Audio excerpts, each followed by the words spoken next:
The unique Fingenious ecosystem provides value for your post-approval research.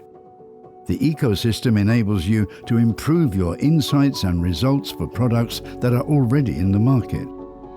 Fingenious ecosystem allows you to easily find partners and services that can help you with your real-world evidence project or research. You can find the suitable partner for you through the Real-World Evidence Service Provider catalog and search. Choose a category matching your need and filter out the results by your specific criteria to find the suitable partner for you quickly and effortlessly. Fingenious service offers unique benefits for every stage of drug development and biomedical research. Find the right solutions for you and register at fingenious.fi.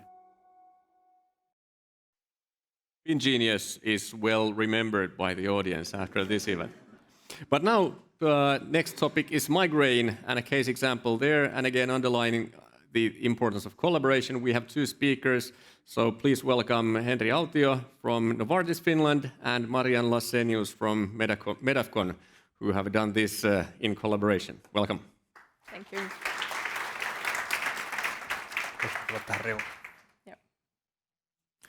Okay, so hi all, and thank you for invitation to present our work on migraine. And it's really good to see a lot of old friends in the audience as well. So hi all. Let's talk later. Okay, so as mentioned, we are now approaching the moment of drug launch and what happens before and what happens after, and this is what we would like to now tell you about.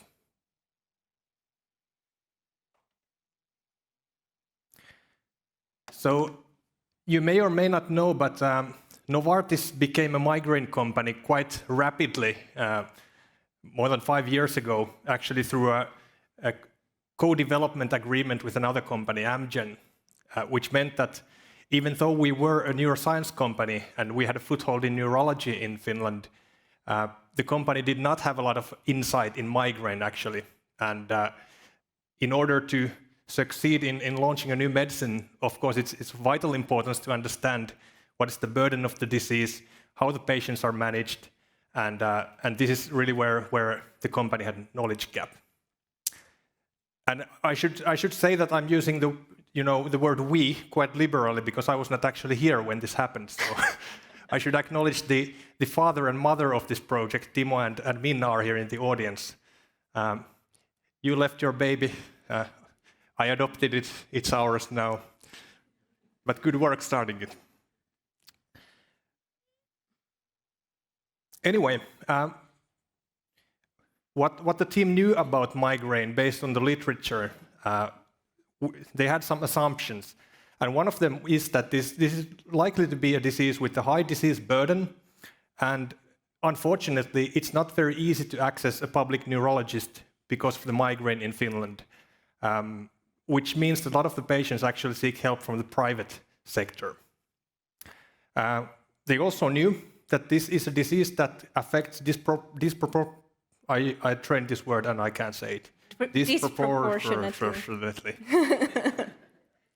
Thanks, that's why we're two here.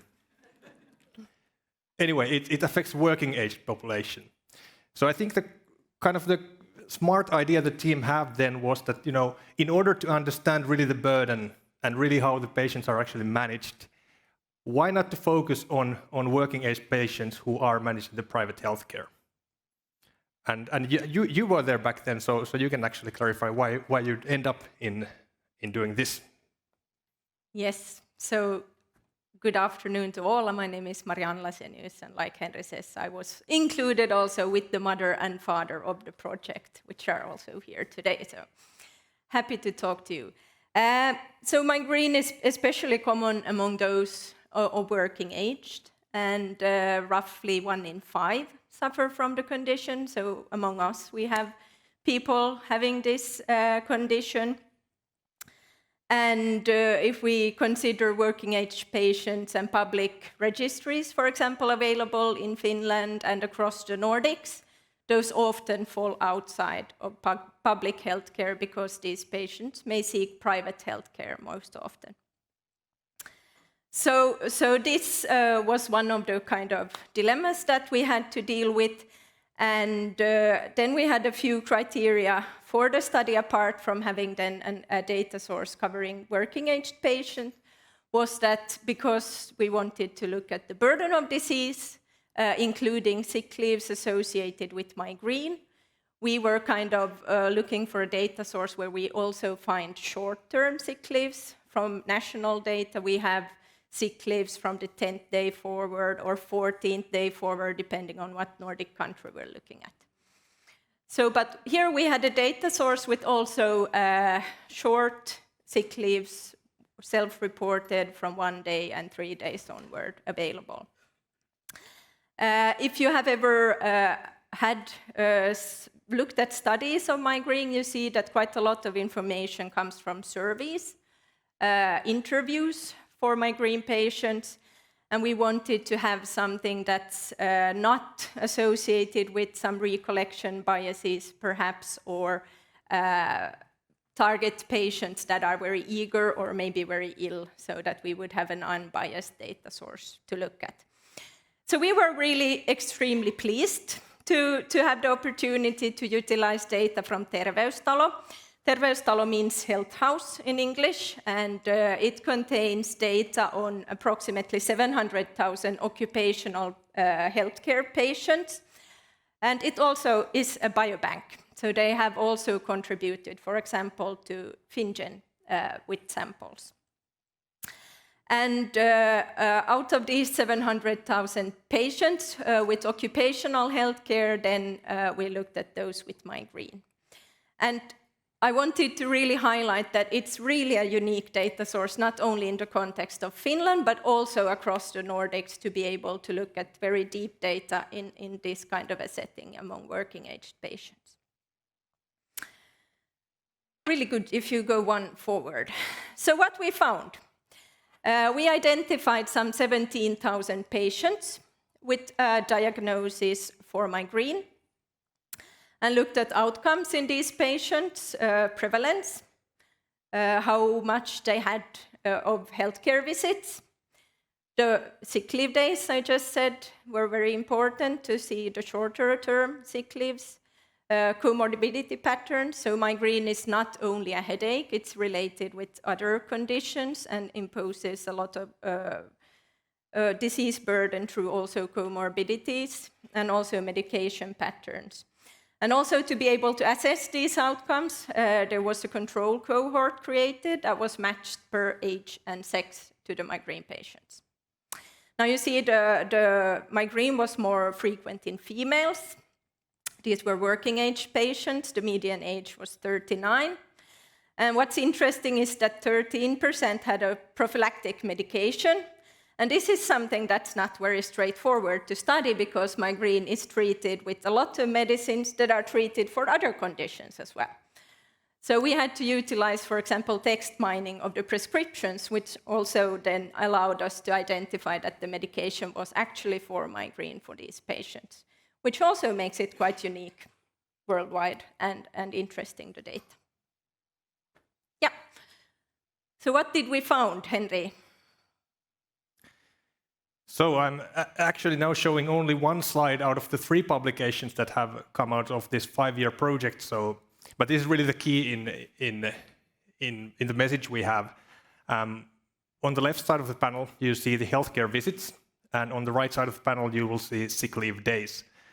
And the first bar on the left, that's controls. Then in the middle, you have migraine. And then on the right side, you have patients with migraine and a prophylactic treatment. So arguably the patients with more severe migraine. And as you can clearly see from this image is that there are clearly more healthcare visits in patients with migraine, even more so in patients with prophylactic treatment, and the same is true for sick leave days.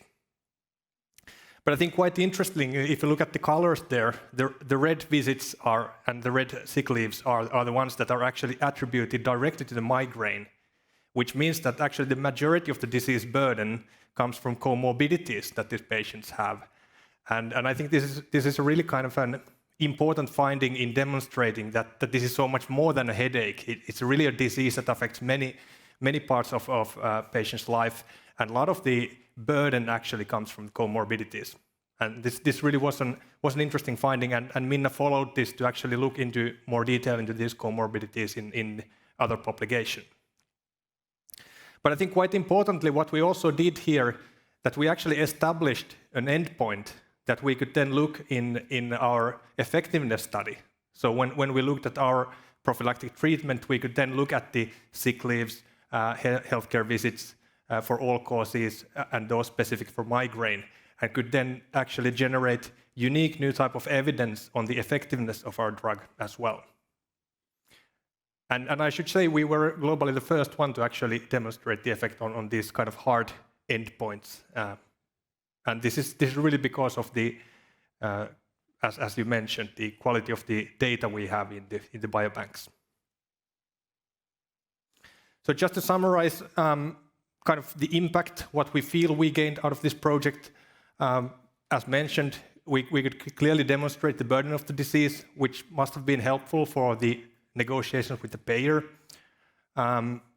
We did get a good understanding about kind of what are the current treatment practices for prophylaxis based on the prescription data. And as mentioned, we really generated new kind of evidence that was not available for clinical trials.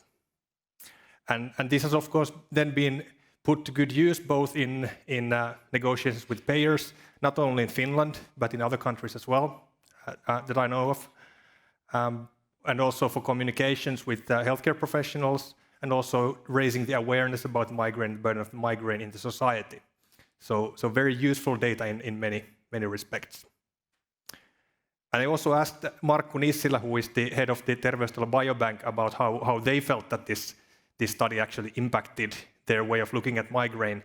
And his key points are here that he felt that he was kind of surprised about the variability of treatment practices in Terveystalo. And having this now documented, it really helped him to actually then put focus on developing the patient journey for patients with migraine in their clinics. But he also emphasized that, as a healthcare provider, once you study your own data, you become, you learn at the same time, and then you're in a good position to make actually knowledge-based decisions as well. But how about you? What did you learn out of this?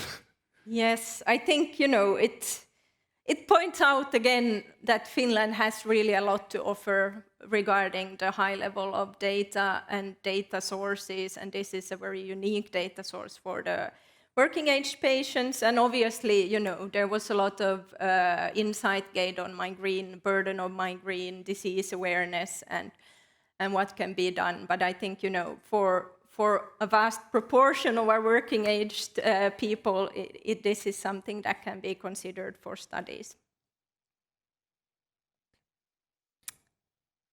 Yes, so I think maybe we can jump to the last slide. So this is a list of all people that were involved in the study, a few, like we said, present in the audience. The main results were from the topmost of the publication in the listing, but then there was, like Henri said, on effectiveness as well as on comorbidity loaded publication from the same data source. So if you're interested on that, you can go and look at those, or then I think we're the last speakers for today, so you can come and talk with us in the coffee afterwards. Yeah, thank you.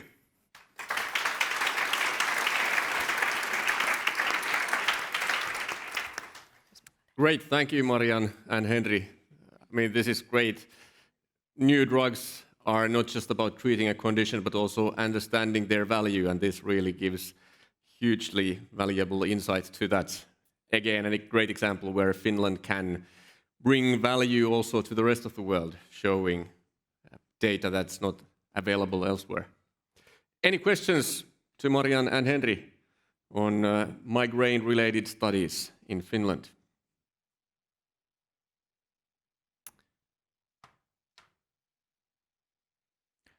There's one about the pain points captured in this study. I think one thing Markku actually emphasized in our discussions was that there's kind of a lot of misdiagnosis of migraine probably in Terveystalo. So there's a lot of people diagnosed with tension headache, and according to him, his neurologist, he says that this is most likely most of those are actually cases of migraine.